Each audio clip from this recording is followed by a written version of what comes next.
Joining us this morning is Tim Trotter. We're going to talk Edge Dairy Farmer Cooperative. You're the executive director. Okay, this virtual stuff, it's not like milking a cow. You haven't got the cow there, but what kind of questions did you get as you were talking to these broadcasters all over the country?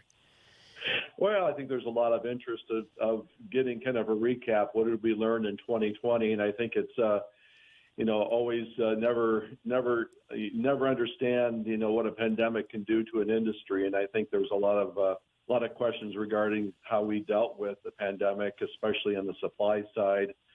As you know, many processors were scrambling to adjust to how people were getting their nutrition, especially when, restaurants closed and schools were closing.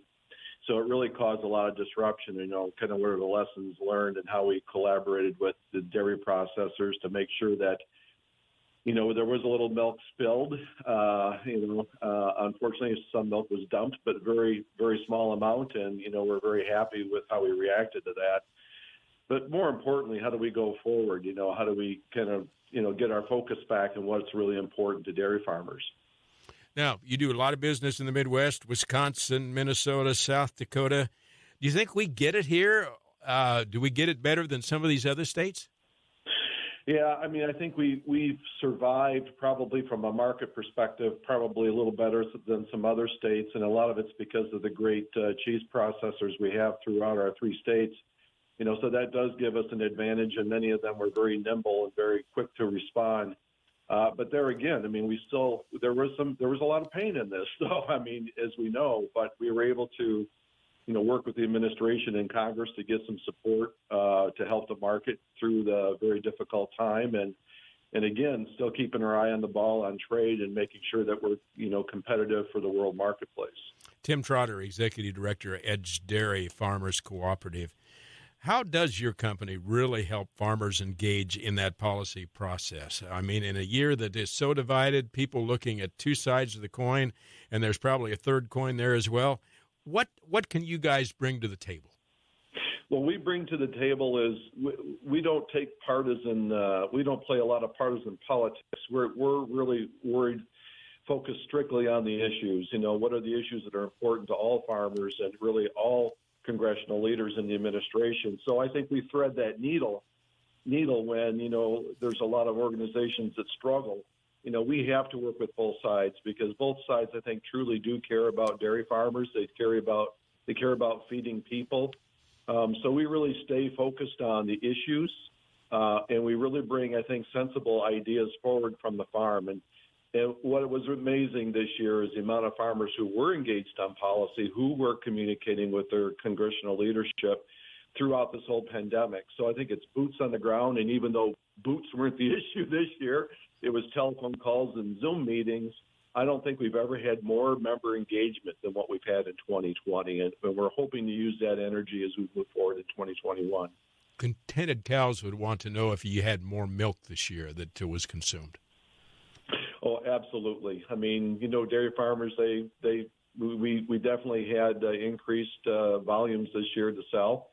And again, it's the great work that our farmers do, and they're amazing at what they do. They always rise to the occasion.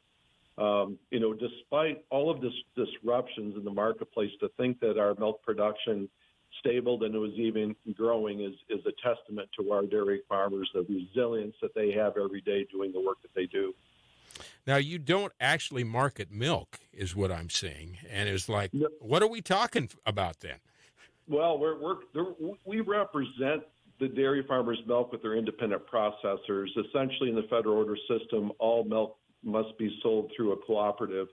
So when you think about all the artisan and independent cheese processors we have throughout the upper Midwest, all that milk needs to be represented by a cooperative. So we essentially provide not only verification services to make sure that the labs are testing their milk appropriately, some of the major functions of a cooperative, but more importantly, we really focus on farm policy for this milk shed. And knowing that we're the fourth largest co-op, that's a significant amount of milk and a significant amount of responsibility to know that on a federal policy side that we're representing our farmers the way they want within D.C.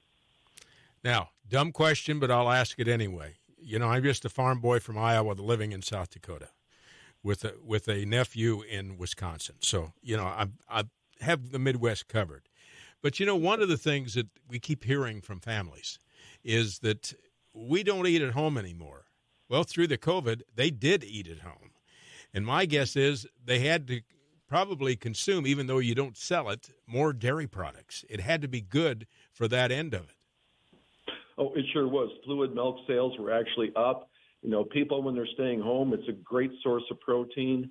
You know, a lot of times when you go out and eat, yeah, you might get cheese on your hamburger, but, you know, you don't necessarily, you're not really consciously buying a lot of dairy. But when you're at home, stuck at home, day in and day out, dairy is a very preferred source of protein. And, you know, whether it's ice cream or cheese or milk or yogurts, I mean, obviously there's a lot of good nutritious options there. You know, you need diversity when you eat, you know, all day long. You need to shake it up a little bit, and dairy gives you that. Gives you a lot of variety of nutrition. All right, Tim. For people that want to go online, get more information about what we've talked about this morning, how do they do that?